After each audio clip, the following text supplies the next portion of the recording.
Life has ups and downs. As that saying goes, you never know what's going to happen in life. Bad things happen one after another, and there are plenty of hard times. But life can change so quickly over something so trivial. My name is Luke Smith. Just an ordinary office worker. I commute by train every day. But I was feeling nothing but melancholic. That's because my company is a small branch office with the headquarters in the prime area of downtown New York. And from today, a newcomer from the headquarters is moving to my place of work. This person is known to cause a lot of problems at the headquarters, but he is a relative of the CEO and cannot be fired, so he was reluctantly transferred, effectively demoted to our branch. It would make anyone feel down to hear that such a problem child will be assigned to my department. I have experience as a team leader, but it's really hard to work when there's someone who disrupts the flow. I just hope he's not on the same team as mine. With that thought, I am on a crowded train today as well. Well, it's better than being packed like a can of sardines, I guess. While thinking this, I had glanced several times at the crowd of people who, like me, were using the train, when suddenly, a certain woman caught my eye. Long, light brown hair and slightly heavy makeup. Wearing a cute checked miniskirt. Maybe she's a college student. She seemed to be a young woman. However, the hem of her miniskirt got caught on a large bear keychain on her back. And, you could see quite a lot. In other words, the skirt was no longer fulfilling its role, and the pink thing with a bear, like the keychain, was visible. She must really love bears. No, that's obviously bad. As expected, several passengers noticed, but no one could speak up. That's understandable. After all, most of the passengers are men. There are women, but not many around her, or if they are too absorbed in their cell phones or books at hand to notice. It would take a lot of courage to suddenly tell a woman you don't know that her skirt is up. Oh boy, isn't this bad? As I looked around, sure enough. Hey, isn't that situation kinda wild? Two boys, about high school age, are grinning at her. She herself is engrossed in her cell phone and unaware. And high school boys, who are in a sensitive time of their life and are still learning the norms, often make mistakes. One of the boys was pointing his cell phone towards her, and I thought this was something I could not ignore. But if I confront the high school boys, I might attract unnecessary attention. I wanted to resolve the situation peacefully, so I quickly took off the jacket I was wearing and draped it over her shoulders. I am taller, so it just about covers the important parts. The woman was surprised and said, "What? Who?" It's a natural reaction to be startled by a stranger suddenly draping a jacket over you. When I quietly pointed out to her in a whisper, "Your skirt is up. I thought it would be hard for you to fix it here." She finally grasped the situation and her face turned red. "Oh my, that's embarrassing. I'll fix it at the next station." "Wait, how much did you see?" She was in a panic like this. Thinking this was not good, I got off the train at the next station with her. She seemed to feel awkward, and I wanted my jacket back, so I had no choice. "Wow, I really appreciate it. You're super handsome. I want to thank you. Can you give me your contact info?" I had thought so when I saw her miniskirt, but this woman was rather flighty, or rather, a bit of a party girl. She came on strong, and while I was surprised, I had a meeting this morning, and when I looked at the clock, I was definitely late. I needed to get to work ASAP, so I handed her my business card and said, "Here, this is my business card. Contact me there if you need anything, and don't worry about thanking me," and hopped onto the express train that had just arrived at the station. I finally headed to work, but as expected, I was late for the meeting. Even though I had notified them in advance, I was called into the conference room by the manager. Luke, it's fine that you helped someone and were late, but bringing the wrong documents to a meeting is not okay. Yes, I'm sorry. Yes, I was late, and in my rush, I mistakenly grabbed the wrong documents and, as a result, ended up embarrassing myself in the meeting. I was glad I was the only one who was embarrassed, but as one would expect, restless behavior is not good for a member of society. As I was apologizing to my department manager, the manager said, "Well, what's done is done. Make sure it doesn't happen next time. Now, on to the real issue at hand." Saying that, my manager handed me a piece of paper. He's a kind man, and it's rare for him to call me into his office like this. Which means something significant must have happened. I accepted the paper he gave me and began to read. What's this? I'm really sorry about this. Starting today, I want you to train the new recruit," said my manager with an apologetic look on his face. Whoa. Are you serious? The new recruit is the CEO's relative who couldn't be managed at the headquarters, and I'm supposed to guide him.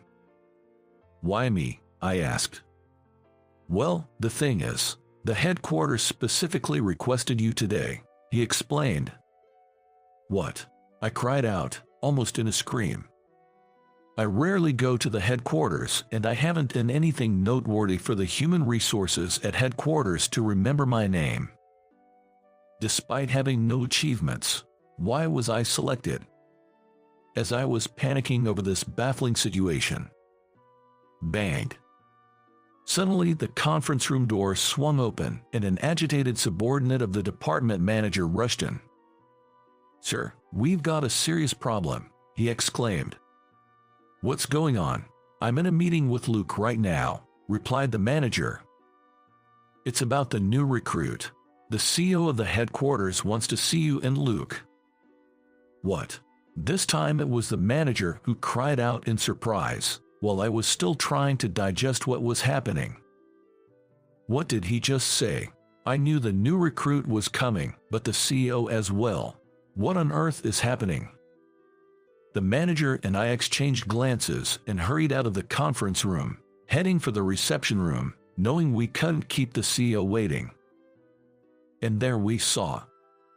"Hey, it's you from earlier." "Hi there," she greeted. It was the woman I'd helped on the train. And she was sitting next to the CEO. "Oh, please, give me a break. What the heck is going on here?" I was nearly in panic mode and decided to get my head out of the clouds here. As it turned out, the woman I helped today, whose name is Anna Ashton, is the CEO's daughter. But apparently she's been rather wild and has had difficulty sticking with any company she's joined. She still hasn't shaken off those bad habits, making it difficult for her to hold down a job anywhere. The CEO had hired her as an assistant, but he received criticism internally for being too lenient with his family member. So, the CEO decided to transfer her to a branch office as part of her real-world experience. "I heard you helped my daughter on the train today. As a father, I thank you," the CEO said, bowing his head to me. This made me break out in a cold sweat for a whole different reason, but then I also learned why I had been chosen.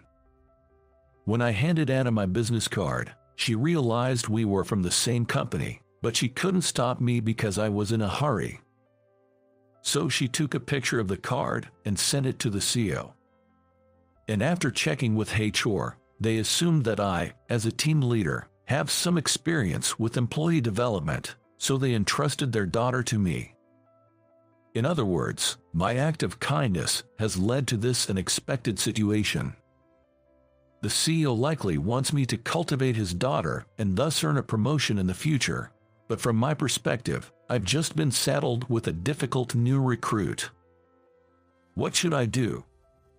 But I had no choice. "Nice to meet you, Lukey," Anna cheerfully greeted me with absolutely no trace of professionalism, leaving me no choice but to hang my head. And that's when my unbelievably busy days began. Even the manager seemed to realize that this was going to be a tall order and told me to focus on training Anna for a while, handing off non-urgent tasks to others. Thanks to that, I was supposed to have some time. Well, that didn't happen. Anna, what on earth are you doing? What do you mean? I'm just hungry. Anna was snacking on a piece of chocolate while watching the training video, and I just had to sigh at the sight. If she's hungry, that's fine, but she could at least do it out of sight. Is she that clueless? But it wasn't that. Anna may not have great social skills, but she's not stupid. As proof, she managed to remember how to do simple tasks after being shown just once. Oh, hey, Lukey, the additional data came in, so I finished inputting it. What, already? You're quick. Yes, she is incredibly efficient at her work. She does more than she's asked to and rarely makes mistakes. With this level of work, she could easily get by at our head office, but her other problematic behaviors completely overshadow it. It's such a waste, and despite my numerous warnings, she only slightly improves and eventually reverts back to her old habits. She still calls me Lukey. After 2 months of training her, I was reaching my breaking point. However, I resolved to do my best to make her a competent worker, and it was on that day. Heck, what should I do? Lukey's troubled. While I was thinking in the break room, Anna suddenly popped up. It's been 3 months since we started working together. By now, she's capable enough to do her job alone. I mean, she still exhibits problematic behaviors, so I have to keep an eye on her. But it's break time, so I won't nag her. Oh, nothing. Just some personal stuff. Even Lukey has worries. What do you think I am? My mom's birthday is coming up. I'm not sure what to get her. Yes, my mom's birthday is just around the corner. But I'm out of ideas, and being single, I'm clueless about women's tastes. When I said that, Anna tilted her head and asked, "Are you close to your mom?" I guess so. She's always been the caring type. How so? What do you mean? Well, even when she was incredibly busy, she always made sure to pack my lunch. My dad was away on business a lot, so my mom took care of everything at home. After I started living alone and learned how hard housework is, I realized how great my mother was. So, I'd like to celebrate her birthday somehow, but I'm having a hard time picking a present. Oh, I know. I should ask Anna. She seems to know more about women's preferences and current trends. Just as I was about to ask her, I fell silent. The usually overly cheerful Anna looked incredibly down. Anna, what's wrong? Oh, sorry, I don't have a mom. That's why I'm envious of your problem. Anna said that and forced a smile. But her fake smile quickly faded, and she looked down, appearing dejected again. I was taken aback by the sight of Anna I'd never seen before. She looked so lonely, I couldn't leave her alone. You don't have to force yourself to smile. Sometimes, Anna, you really force yourself to smile. It's okay to talk about your problems. After all, I'm your trainer. That's right. Anna hardly ever shares her concerns. Even with work, she doesn't voice her worries. I was worried that she might be overdoing it. As she widened her eyes in surprise, Anna said, "You're the first person to say that to me," and began to tell me a story. It was a story about Anna's past. You know, my mom passed away in an accident when I was a little. After that, my dad just lost himself in his work, leaving me in the care of a maid. Anna shared, her gaze drifting off into the distance. I was basically raised by the maid. I'm grateful to her, I really am. But then again, she was paid to take care of me, right? So, I can't help but wonder if there's really such a thing as unconditional love. Well, I guess it doesn't matter now that I'm all grown up, she said, laughing it off. Watching her, an idea began to form in my mind. Maybe Anna had grown up lacking affection. Her father, the CEO, understood that, which was why he couldn't bear to leave Anna alone and kept her in the company. Upon reaching that conclusion, her actions began to make more sense. Anna's problematic behavior is actually only to those close to her in the company. She often arrived late but would always be early when there was a business deal. She was quiet around people from other departments but often played around with me and those she was close to. I wondered, was this her way of interacting? Causing trouble to get her busy father's attention? Could it be that she grew up without realizing it was wrong? That's why scolding her wouldn't fix her behavior. It wasn't that she didn't want to change, but rather, she might not know any other way to interact. Anna, I started, you're talented. It's about time you quit these problematic behaviors. Haha, you're persistent, Lukey. I've been a little better lately, haven't I? Don't evade the topic, keep this up, and someday you'll be abandoned. Abandoned? That's strange. No one's watching me, so there's nothing to abandon. Suddenly, Anna retorted with a serious look. With a dull voice, as if she had given up on something. I guess this was the real her. True self isn't noticed by anyone. She seems to believe that.